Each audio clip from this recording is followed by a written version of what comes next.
আপনি কি কখনো খেয়াল করেছেন একই ফোন একই মডেল, গ্লোবাল ভেরিয়েন্টের দাম অনেক বেশি কিন্তু চাইনিজ ভেরিয়েন্টের দাম অনেক কম। অনেক সময় দেখা যায় গ্লোবাল ভেরিয়েন্টের চেয়ে চাইনিজ ভেরিয়েন্ট ফোনের দাম 5,000, 10,000 এমনকি 15,000 টাকা কম দামে পাওয়া যাচ্ছে।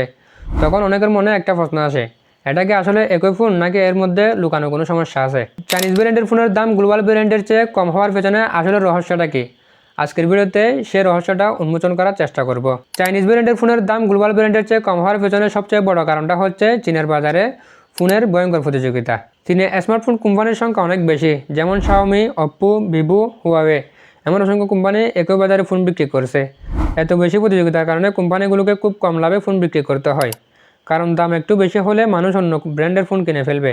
তাই চীনের বাজারের জন্য তৈরি করা ফোনগুলো সাধারণত কম দামে বিক্রি করা হয়। দ্বিতীয় কারণটা হলো আন্তর্জাতিক সার্টিফিকেশন। যখন একটি ফোন বিশ্ববাজারে বিক্রি করা হয় তখন সেই ফোনকে বিভিন্ন দেশের নিয়মনীতি মেনে চলতে হয়, যেমন নেটওয়ার্ক, ব্র্যান্ড, নিরাপত্তা পরীক্ষা, সফটওয়্যার সাপোর্ট বা সাপোর্ট। এসবের জন্য কোম্পানিকে অনেক খরচ করতে হয়। কিন্তু চাইনিজ ভেরিয়েন্টের ফোন শুধু চীনের বাজারের জন্যই তৈরি করা হয়, তাই এসব অতিরিক্ত পরীক্ষার দরকার হয় না, ফলে উৎপাদন খরচও কমে যায়। তৃতীয় কারণ হলো ট্যাক্স এবং ডিস্ট্রিবিউশন খরচ। চীনের ভেতরে ফোন তৈরি হয়ে সরাসরি সেখানকার বাজারে বিক্রি হয়, এতে করে শিপিং খরচ কম, আমদানির ট্যাক্স নেয় এবং মাঝখানে বেশি ডিস্ট্রিবিউটরও লাগে না।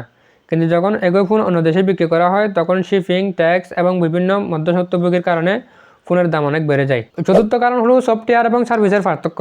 অনেক চাইনিজ ভেরিয়েন্ট ফোনে আন্তর্জাতিক ব্যবহারকারীদের জন্য যে সুবিধাগুলো থাকে সেগুলো পুরোপুরি থাকে না। যেমন অনেক সময় গুগলের সার্ভিস বা গ্লোবাল ভাষা সাপোর্ট সীমিত থাকে। এছাড়া আন্তর্জাতিক ওয়ারেন্টিও অনেক ক্ষেত্রে পাওয়া যায় না।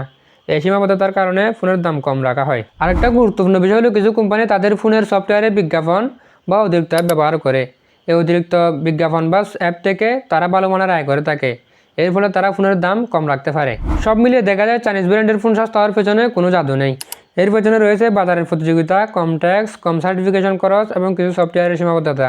তাই পরের যখন দেখবেন গ্লোবাল ব্র্যান্ডের চেয়ে চাইনিজ ব্র্যান্ডের ফোন অনেক কম দামে বিক্রি হচ্ছে, তখন অবাক হওয়ার কিছু নেই। এর পেছনে এই কারণগুলো রয়েছে। ভিডিওটি ভালো লাগলে শেয়ার করতে পারেন। ফেসবুক থেকে দেখলে ফলো আর ইউটিউব থেকে দেখলে সাবস্ক্রাইব করার অনুরোধ রইল। আসসালামু আলাইকুম ওয়া রাহমাতুল্লাহ।